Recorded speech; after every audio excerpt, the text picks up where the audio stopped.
ಚಿತ್ರದುರ್ಗದಲ್ಲಿ ಕಾಂಗ್ರೆಸ್ ನಾಯಕಿ ಪ್ರಿಯಾಂಕಾ ವಾದ್ರಾ ಅವರು ಭರ್ಜರಿಯಾಗಿ ಕ್ಯಾಂಪೇನ್ ನಡೆಸ್ತಾ ಇದ್ದಾರೆ. ಏನೇನು ಹೇಳ್ತಾ ಇದ್ದಾರೆ ನೋಡ್ಕೊಂಡು ಬರೋಣ ಬನ್ನಿ. रहे हैं अपनी खेती को उपजाऊ बना रहे हैं और ये सही है, लेकिन इसके साथ साथ आप इससे भी एक बहुत बड़ा काम करते हैं. आप इस देश को मजबूत बनाते हैं. ಇಲ್ಲಿ ಎಲ್ಲ ಮನೆಗಳಲ್ಲಿ ಹೊಲಗಳಲ್ಲಿ ಏನು ಕೆಲಸ ಮಾಡ್ತೀರಿ, ಮಕ್ಕಳಿಗೆ ಒಂದು ಒಳ್ಳೆ ವಿದ್ಯಾಭ್ಯಾಸ ಕೊಡ್ತೀರಿ, ಅವರ ಭವಿಷ್ಯ ಉಜ್ವಲವಾಗಿರ್ಲಿ ಅಂತ ಕೊಡ್ತೀರಿ. ಇಲ್ಲಿ ಪೊಲೀಸ್ ಅವರು ಇದ್ದೀರಿ, ಹಲವಾರು ಸರ್ಕಾರಿ ಕೆಲಸದಲ್ಲಿರೋರಿದ್ದೀರಿ. ಪ್ರತಿಯೊಬ್ಬರು ನಮ್ಮ ಭವಿಷ್ಯವನ್ನ ರೂಪಿಸ್ಕೋತಾ ಇದ್ದೀವಿ. ಅದೆಲ್ಲದಕ್ಕಿಂತ ಮುಖ್ಯವಾಗಿ ನೀವು ಮತ್ತೊಂದು ಕೆಲಸ ಮಾಡ್ತೀರಾ, ಅದು ನಮ್ಮ ದೇಶವನ್ನ ಬಲಪಡಿಸುವಂತಹ ಕೆಲಸ ನೀವುಗಳು ಪ್ರತಿಯೊಬ್ಬರು ಇಲ್ಲಿ ಮಾಡ್ತಿದ್ದೀರಿ. आप अपने बच्चों को शिक्षित करते हैं, मेहनत से उनको पढ़ाते हैं, तो आप हमारे देश की नई पीढ़ी के भविष्य को मजबूत बनाते हैं.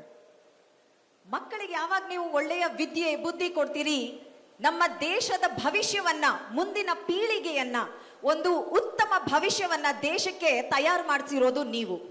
आप मजदूरी करके इमारतें बनाते हैं, तो आप देश का निर्माण करते हैं. ನೀವು ಶ್ರಮಪಟ್ಟು ಕಟ್ಟುತ್ತಿರುವ ದೇಶ ಇದು. ನಿಮ್ಮ ಶ್ರಮ, ನಿಮ್ಮ ಕಷ್ಟ, ನಿಮ್ಮ ಬೆವರಿಂದ ಕಟ್ಟಿರುವಂತಹ ದೇಶ ಇದು.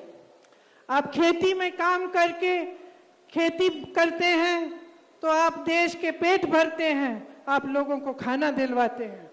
ಹೊಲದಲ್ಲಿ ಕೆಲಸ ಮಾಡಿ ಬೆಳೆ ಬೆರಿತೀರಾ, ದೇಶದ ಪ್ರತಿಯೊಬ್ಬರಿಗೂ ಅನ್ನದಾತರಾಗಿರುವಂತವರು ನೀವು. आपका जीवन संघर्ष का जीवन है, लेकिन आपका जीवन इस देश का के निर्माण को करने का जीवन है और इस देश को आगे बढ़ाने का भी जीवन है. ನಿಮ್ಮೆಲ್ಲರ ಜೀವನ ಒಂದು ಸಂಘರ್ಷವಾದದ್ದು. ಅದರ ಜೊತೆಗೆ ಈ ದೇಶದ ನಿರ್ಮಾಣಕ್ಕಾಗಿ ನಿಮ್ಮೆಲ್ಲರ ಕೊಡುಗೆ ಅನ್ನೋದು ಬಹಳ ದೊಡ್ಡದು. और क्योंकि हमारी तरह आप इस देश को प्यार करते हैं, इस देश के लिए आप अपने जीवन को सुबह से शाम तक जो आप काम करते हैं वो इस देश के लिए आप करते हैं.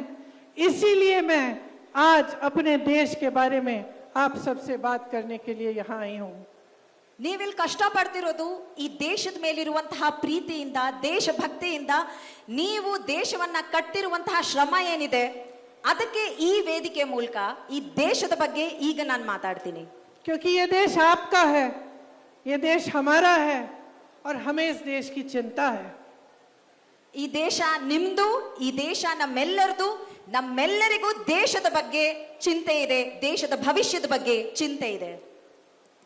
तो हमारे भारत में आज जो हो रहा है उसे गहराई से मैं आपको समझाना चाहती हूँ, आपको बताना चाहती हूँ कि किस तरह की परिस्थितियां पूरे देश भर में बन रही हैं.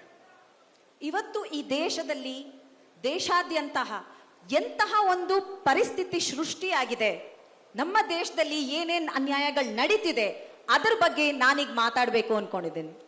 आज देश में दो अलग सच्चाइयां हैं.